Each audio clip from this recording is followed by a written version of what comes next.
तर आज लक्ष्मीपूजन, तरी पण माका काय दिवाळीची सुट्टी मिळाक नाही. कित्या ती पुढे सांगतायच, पण त्याच्या आधी ना 2 दिवस दुपारच्या हिमरातसून घराकडे इलंय.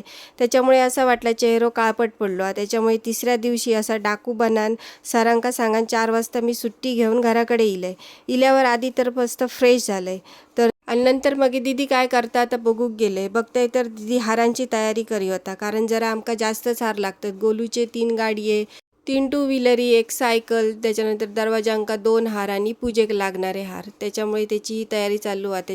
ह्यो सर्वे करून झाल्यावर मी जेवणाक सुरू केले. पहिला तर आधी पुरणपोळीचं पीठ मळून ठेवले, त्याच्यानंतर वाटाप काढून आमटी करून घेतले.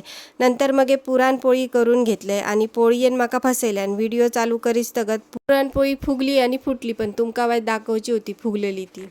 जेवण करीस सगळं दीदीन बाकीची तयारी करून ठेवलेल्यान. त्याच्यानंतर मी अंघोळ करून इकडे पूजा मांडून घेतले. आणि तर मी रिअल इस्टेट ऑफिसमध्ये जॉब करत असल्यामुळे जेव्हा लोकांका सुट्टी असतं तेव्हा माका सुट्टी नसता, आणि माका सुट्टी असतं तेव्हा लोकांका सुट्टी नसता.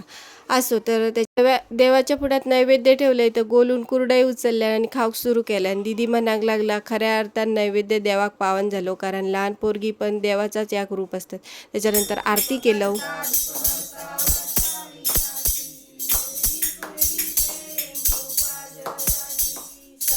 आरती करून झाल्यावर दीदीन गोलूच्या गाडयांची पूजा करून घेतल्याने आणि मी सगळ्या 2 व्हीलरांची पूजा केलंय.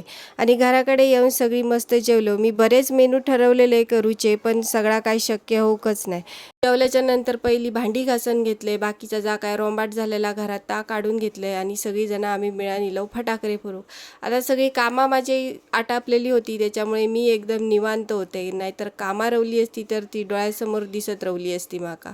त्याच्यामुळे मी काय एन्जॉय पण करू शकले नसते. तुमच्याबरोबर पण असाच होता काय? कमेंट करून नक्की सांगा.